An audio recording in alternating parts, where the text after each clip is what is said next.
You're listening to Toronto's #1 real estate podcast, powered by Watson Estates. The most successful local real estate investing starts right here, right now.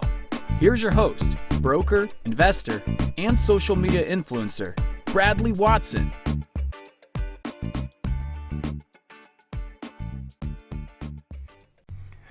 Good morning, investors. Bradley here from Watson Estates. It's Friday, August 21st, 2020. What a beautiful day it is, and thank you for joining us. We are the largest, fastest growing podcast for Toronto real estate on iTunes, Spotify, Google Podcasts. Can I say YouTube? I don't know. Who puts podcasts on YouTube? I don't know. It seems to be working because we have wonderful dialogue happening. It's an opportunity for us to answer questions, which you're going to see a little bit of that as we go today. We have a great lineup for us today. Did we just experience a perfect V-shaped recovery in Toronto real estate? We're going to get into that. Is the Trudeau government done spending your money? Cha-ching! And as mortgage deferrals end, is it worry time? Should we really be getting concerned because time is of the essence? Get ready. There is going to be a deferral cliff and it is approaching. Watch out! Before we get into that, I'm really enjoying some of the articles coming out of the news today. BlogTO has one here. Tiny house in Toronto listed for $1 million, sells $800,000 over asking.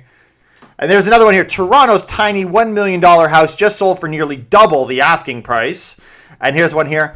Tiny shed-like house sells for $800,000 over asking. The joke is all three of these are the same. But what's our obsession with tiny houses?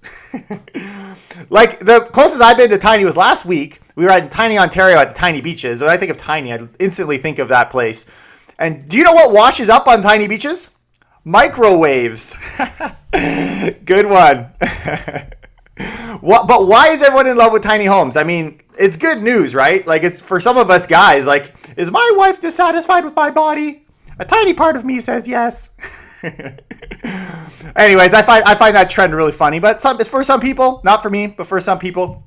But what we're going to get into today, we're going to start off talking about this idea of a V-shaped recovery. Make sure you guys hit that subscribe button, hit the like button. Even my jokes are bad. My content is great. My content is bad. My jokes are great. Win-win.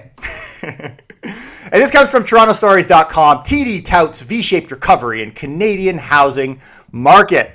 And I do agree with this first paragraph. Listen to what they say. Among the flurry of real estate forecasts being made in the worst weeks of the COVID pandemic, TD was one of the only predictors to take the plunge on house prices going up in 2020, believing Toronto could see as much as 7.8% growth in 2020. That's true. And TD was actually the laughing stock when they made that claim because everyone, including myself, I was thinking it was anywhere from like 0 to maybe +5. And a lot of this was the condos, right? Because the condos had done really well. So we thought, you know what, there's going to be some stability here. We're just going to kind of level out. And will we ever get back to, yes, we can get year-over-year increases, but will we ever get back to where we were in March? And TD did go out on a limb. So shout out Toronto Dominion. Good job, guys. Do they go by Toronto Dominion? I think so. So used to calling them TD Canada Trust. At the time, the end of April, many with interest in the market were angst. Angst? Is that how you spell angst? Oh my goodness. Okay, don't judge me. How would you guys spell angst? If you can spell it, you get brownie points. AGHAST. Angst. Oh my goodness. Don't sign me up for a spelling bee. The boldness of TD's claims, the only thing louder than the sound of jaws hitting the floor was the laughter coming from the perpetual bubble bursters. It's funny how everyone laughs at the bubble bursting when it's bursting, and then all of a sudden it starts going up again, and then who's laughing now? Who's laughing now? TD's laughing now. The country was, after all, just 6 weeks into the greatest economic calamity since the Great Depression, and housing sales were hitting historic lows. That's not to say TD didn't see what was happening, but what they did see led them to believe the Canadian housing market would follow this path. And that's what I thought. I mean, I think we generally, at least I did, and in this podcast, a lot of our listeners, not everybody, but a lot of listeners were optimistic about our market. Through the pain and the suffering of the market coming down, sales dropping like flies, you know, we stuck in there. I did not think the rebound was going to happen this quick, and it is like more than a V. Like the letter V, if you did a V that tight, that looks more like a I don't know, like a needle or something. Like that's incredible how quick that bounce happened. In a matter of 2-3 months, it crashed. In a matter of 2-3 months, it is up and at 'em. Fast forward 3.5 months, and well, the only thing TD appears to have gotten wrong so far was just how quickly the market would recover. And I think this has taken everybody by surprise, even TD. According to Treb, average home prices in the GTA are now up 16.9% from a year ago, nearly 10% higher than TD's April forecast suggested. There you go. So even TD was short. But they were one of the only ones saying, is there a possibility that prices could go higher? I did say that. I didn't put my money on it. Should have put my money on it. But I did recommend, or I suggested. Am I allowed to recommend? I don't know. Don't want to lose my license, but also just sharing what I'm doing. I highly encouraged myself that during March was a good time. That was a good time, guys, because people were running for the hills. If you could afford it, that was a great opportunity, March and April. Nationally, July just posted the highest number of sales transactions for any month on record. So Canada is doing good, not just here. We are up annually 14.3% from the same month last year. Incredible. That's July. And we know about that, guys. We know if you got to be living under a rock to see that prices have rebounded as quick as they have. The TD's latest report notes, quote, it looks like we got at least one V recovery after all. Excuse me. In just 3 short months, Canadian resale activity and average prices have not just popped back to above pre-pandemic levels, but to new record highs. Woohoo! But is this the end of the story? Should I call the podcast, wrap it up? That's it. We're good. Sky is clear. Well, hold on a minute. TD ends its latest report with caution, noting it's, quote, important not to extrapolate recent gains too far. Okay, so here's some of the things that they're watching. And I love seeing what other people are looking at as we're kind of framing our own thinking before we go out and spend our real dollars. Number one, here's the first thing they're watching is immigration. A perennially important factor to keeping the Canadian housing market strong was down a more than significant 64% year over year in Q2.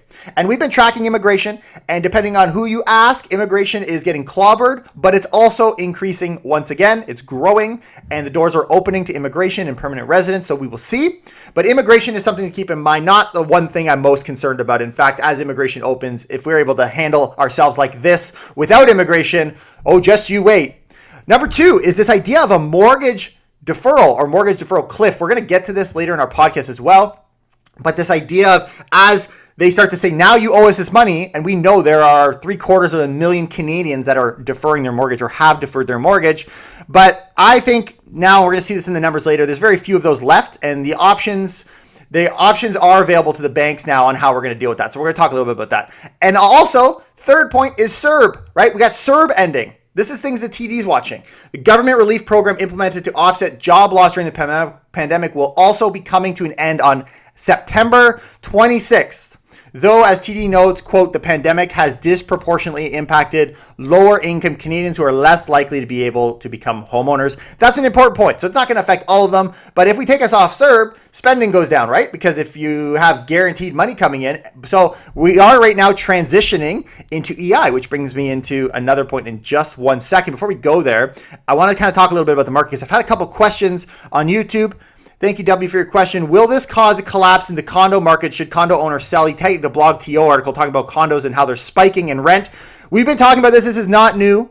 And I know you as a listener, you're a frequent listener. This is not new information. Don't be surprised when you start seeing articles talking about rent spiking, the number of condos for rent spiking from Airbnb, but also the number of condo units coming on the market spiking because they're not able to rent them out. Don't be surprised, right? But if you're going to sell now, recognize that you are selling near the bottom. If you need that money, go for it. But as an investor, that's not the best time to be selling. You should have sold this 2 months ago. And if it is a rental property, in fact, which many of our listeners have rental properties, your timelines are not that fast anyways to flip these things around.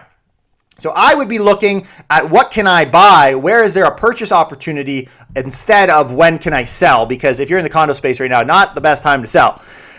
Another question I got from Leah S. Thank you. I recall you saying assignment sales are good right now. Do you still have the same view? Because I haven't talked about assignment sales in a while. Since we have talking about assignment sales, we've learned that early on in the year, the pre-construction numbers came out showing us that pre-construction prices are rising. They're actually rising. They're completely different than the resale market. Do I still think there's deals to be had in assignment sales? Yes, I do. And the reason is because I think that although they're paying that high price from the builder to close it, there's a cost associated with wrapping the deal up at the end once the builder transfers it over. There will also be a price for them to pay when they go to sell it, and they will be selling it in the resale market, which is a dangerous place. And if they're savvy, they know that's not what they want to be doing. So maybe there's a deal in there. But all in all, I do believe right now that the best deals in our market are in the resale market. If you want an assignment sale, you want something new, fine. I wouldn't buy from the builder. I'd rather an assignment sale over a builder purchase. But realistically, the resale market, buy something new. The resale market has gotten clobbered, and it will be clobbered for the next few months. There's going to be a lot of opportunities as months of inventory continue to rise. So let me ask you guys this question. We're going to get into the CERB idea, right? Is the Trudeau government, right? Is the Trudeau government done spending your money, right? The announcements Trudeau government is making include massive spending. It just happened. This is nothing. The amount of money they're putting into this program is nothing compared to the business. My friends and I, we just started. I'm going to make a website and I'll share it with you guys where we weigh these like tiny objects. I mean, it's a small scale operation. Complete opposite to what the Trudeau government is. I don't know what these guys are doing. They're going off the chain. CTV News says, feds unveil $37 billion. CERB, that's how I read the headings. This is why I have to read in my own head, because if I read out loud, oh my goodness, it'd sound like this podcast. Transition plan, setting up new sickness and care benefits. They are doing, this article is actually quite long, so I'm going to try and jump through some of the highlights. This is a huge announcement, by the way. This is massive for our city. This is massive for our country. Now we have finally heard, we knew something was coming, this idea of everyone getting circled over as of September 27th on CERB. Also, if you only got 6 months out of the 7 periods, they're going to allow you to grab that 7th period so you can get full maximum use of the CERB. Did you think that wasn't going to happen? Come on. It's just money, right? So you're able to qualify for a full 7 months. And now we're going to, through the EI program, we're going to toss an extra $37 billion over the next year to try and get our EI system up and at 'em. So here we go. Here's some of the highlights. While CERB was set to run out at the start of the month for those who had been on the program from the outset, talking about 6 out of 7 months, the government is extending the program for an additional 4 weeks to a maximum of 28 weeks. Again, is it a surprise? Then, as of September 27th, almost all CERB claimants who qualify for employment insurance will be transitioned onto the program as their avenue for support once their 28 weeks runs out. So if you qualify for EI, you're going to go off the CERB, you're going to jump over to EI, it's going to be a nice cushy landing. The EI system itself is getting a facelift. And guys, I highly recommend, if you are in this group, even if you're not, jump in and look at the details of what they're announcing, because maybe you're able to get some benefits now. They've actually added other programs you might qualify for. And so they're opening up the criteria for people who are currently on the EI system to make it with equates to 3.5 weeks of work in the last 52 weeks across Canada can apply to receive a minimum benefit of $400 per week, a maximum of $573 per week, depending on past earnings, and the reworked EI can be claimed for between 26 to 45 weeks, depending on the time worked period prior. There's also additional flexibilities being offered for new parents, including a one-time hours credit that is being offered retroactively to March 15th. They're just giving it away.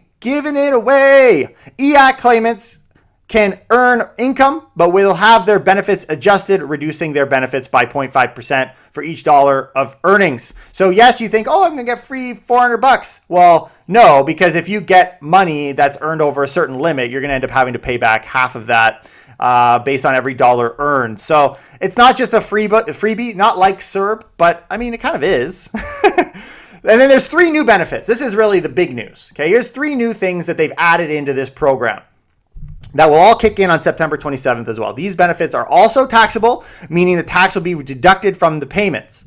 The trio of new benefits is projected to cost $22 billion. Here they are. Number 1, Canada Recovery Benefit will be available for 26 weeks to workers who are self-employed, gig, or contract workers, or otherwise not EI eligible. So if you're not in that EI group, you qualify for this Canada Recovery Benefit. Hopefully nobody falls through the crack, which probably will happen. And that's a $400 a week program as well, which if you do quick maths over 52 weeks, which is not that time frame, but it's half of that, would be at $20,000 per year.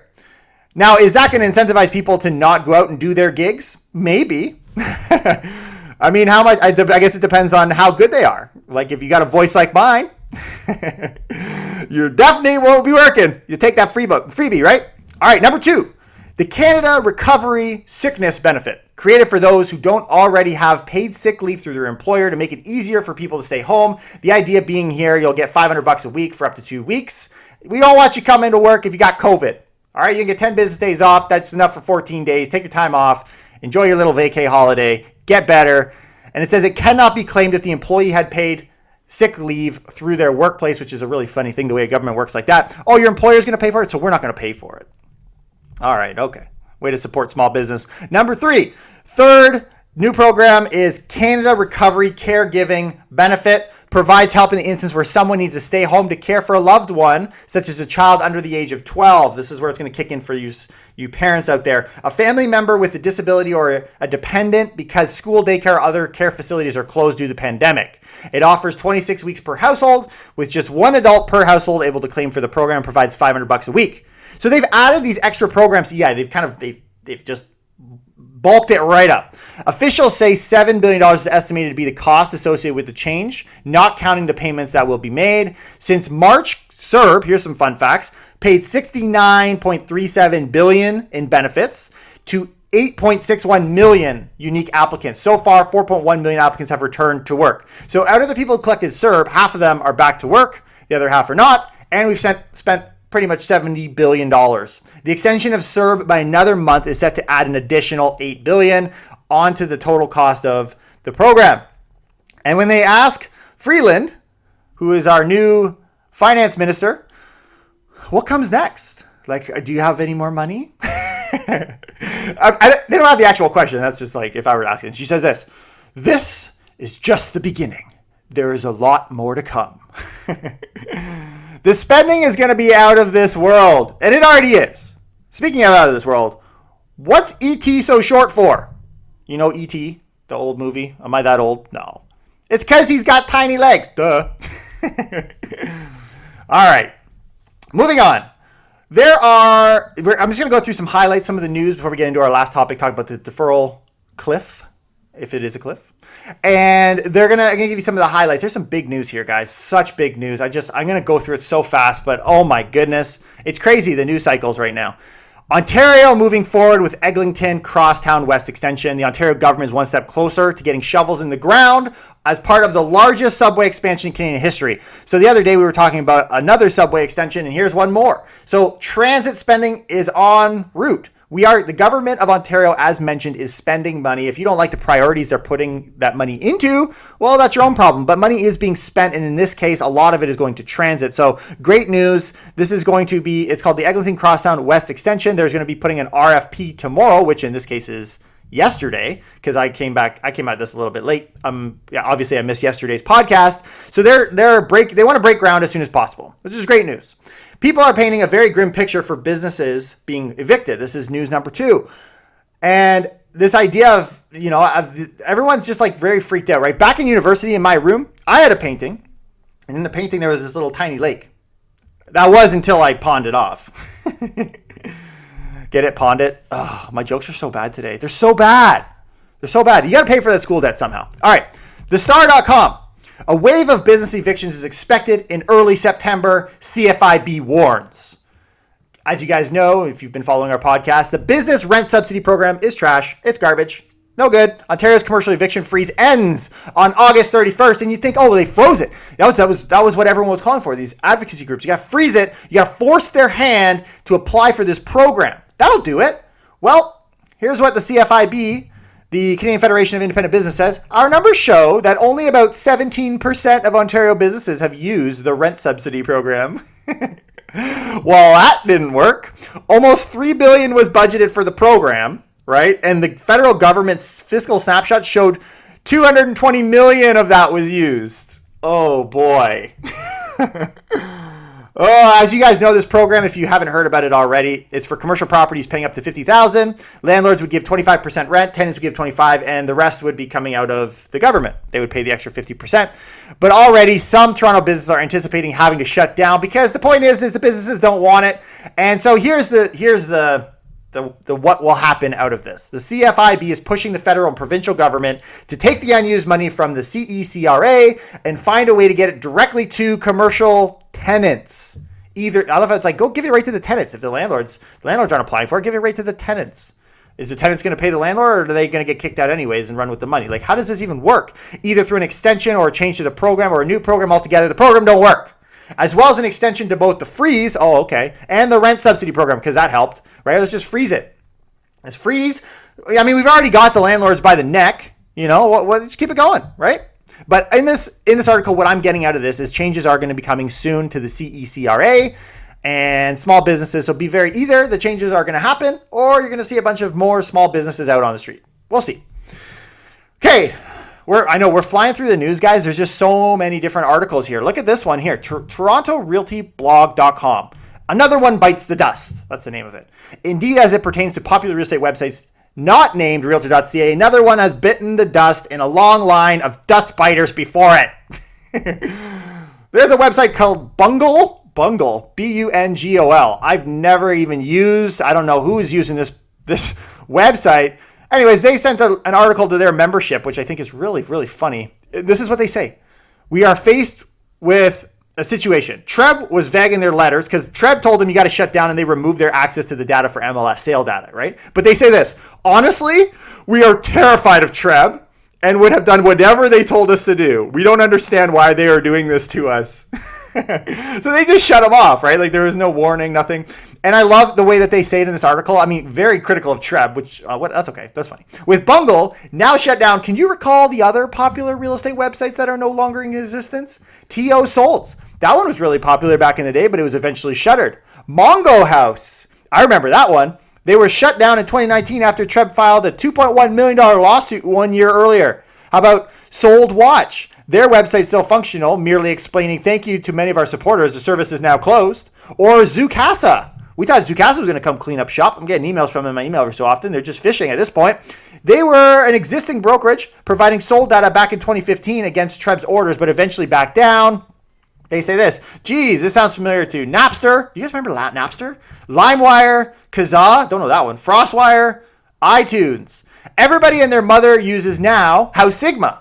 And I wonder if the denial of access to Treb data for Bungle is a sign of things to come for House Sigma. If that happened, I think the city would be up in arms.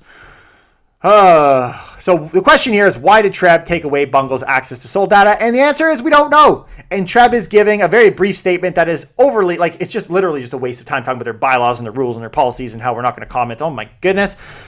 We don't know. House Sigma, just use House Sigma, and I don't know. Maybe House Sigma gets shut down, and then it'll be a bigger problem, right? But it looks to me, if anything, is Treb is just they're big, and they're just going around, they're barbecuing all the little guys for dinner. But don't get me wrong, I love cooking meat for tiny men. Make no mistake. No mistake. Oh, terrible. Okay, next one. CBC.ca. Here we go. GTA landlords struggle to evict man. So there's several landlords on this guy for 11 luxury homes out in Richmond Hill, I think it was. Yeah, Richmond Hill and Markham. This guy, nearly a dozen landlords in the GTA are struggling or have struggled to evict the same tenant. And he has an illegal rooming house for up to 20 people and stop paying rent. So he's rooming all these people illegally and they can't kick him out. So not all tenants are bad, but a lot of them are, right? And tenants like these, they should be on the streets. Can we agree on that? I mean, some tenant groups will refuse to agree with that. Landlords couldn't kick them out when it was warm in the summertime. Now, as the winter rolls around, I guess it's time to call those pesky tenants a jalapeno, give them a tiny jacket, because he's about to be a little chilly. See, that one was good. There we go. All right, last topic here, guys. As promised, we're going to talk about the deferrals before we wrap up. I know today's a long podcast. It's because there's so much content. Deal with it. Maybe you're gone by now, in which case you already dealt with it. For those of you still here, thank you. Thank you. Come back again. Subscribe and leave a like. All right. As mortgage deferrals end, is it worry time? This comes from rates.ca. And I love this discussion. I love the conversation happening on what happens with mortgage deferrals. What happens? I'm going to be talking with a guy named Dave Butler later this morning, actually, shortly after filming this podcast. And I'm going to be asking him about the debt deferrals. We're going to hopefully publish that by next week, Wednesday, Thursday. And so be able to learn a little bit what the large brokers are saying. But I want to have this conversation because is this going to be a big problem? Most big banks extended deferrals until the end of September. Thereafter, things are somewhat up in the air. And there's still this question mark on what happens. Is it a deferral cliff, as was once coined by the CMHC, and the name's kind of stuck? Or is it more of a little bump or a hill or a pebble? I don't know. We'll see. But I saw another article before we continue on this one. TorontoSun.com. Extend mortgage deferrals, say brokers. Taylor asked the government consider extending deferral programs for those unable to make their payments but who expect to return to work shortly. Quote, permitting lenders this capital relief for 5% of loans within their portfolio will assist those Canadians most affected by the pandemic to stay in their homes. This tells me the mortgage companies, the lenders, are more than happy to continue the mortgage deferrals. Is that in our interest? No, I think that's in the interest of the lenders because they're going to make more money on the interest and they're just pooling it all together. And if you don't make those payments, I'm going to sell the house from under you anyways in one of the strongest markets in the country, right? But is this really the question all the way around? No, because as we've seen in past podcasts, we see the insurers have a completely different perspective. So the quick answer on whether things are going to be a concern or not is this. Thankfully, the deferral cliff appears to be turning into something far less steep and ominous. It may be more of a deferral dip than a cliff. And the second quarter earnings result for key mortgage lenders offered insight into specifically how mortgage deferrals have evolved since March. And we've covered some of these. I like how they give the highlights right here. Here's some of the big lenders, guys. Equitable Bank. At the peak of May, they were at 20% of their loan balances were deferred. That's a huge amount, right? But as of July 17th, just 6% are deferring. Okay, when we look at Home Trust, as of April 30th, they had over 900,000 loan deferrals, totaling $4 billion in assets, 23% of their portfolio. Today, we are sitting at 7.5% of their portfolio. Far more than half are gone. In fact, it's more like a third. We look at First National. As of May, they had 13.9% of people on the deferral program, and 4.2% are there now. When we look at Genworth, the insurer, mortgage deferrals peaked in the high teens in the second quarter. Genworth reported as of the end of June, that figure dropped to 13.7. So even the insurers are seeing this thing coming down, and it would seem to me, although we saw a recent survey from the Canadian Credit Union Association saying nearly percent of their members want an expansion of the program, i.e. the lenders, they want an expansion. They've floated the idea of, amortization period extensions and introducing special payment arrangements or continuing to add missed payments to one's mortgage balances. There's different ideas that they have. It seems to me as though, from what I've read, the insurers are more opt to removing the program and leaving it on a case-by-case basis with the banks, and tells me that there's not a whole lot of concern. But we're going to see, and I'm going to ask Dave about that later today. Make sure you tune in and learn a little bit more as we go. But stay healthy out there. I'm gonna leave this here because I think we have talked about so much today. Leave us a comment down below if you have a question or any other topics you want us to discuss. And in the meantime, stay healthy, right? COVID is still a very real concern. Be like the ants. They can't catch colds because they got these little tiny antibodies. I'll see you guys next time. Take care and keep it real.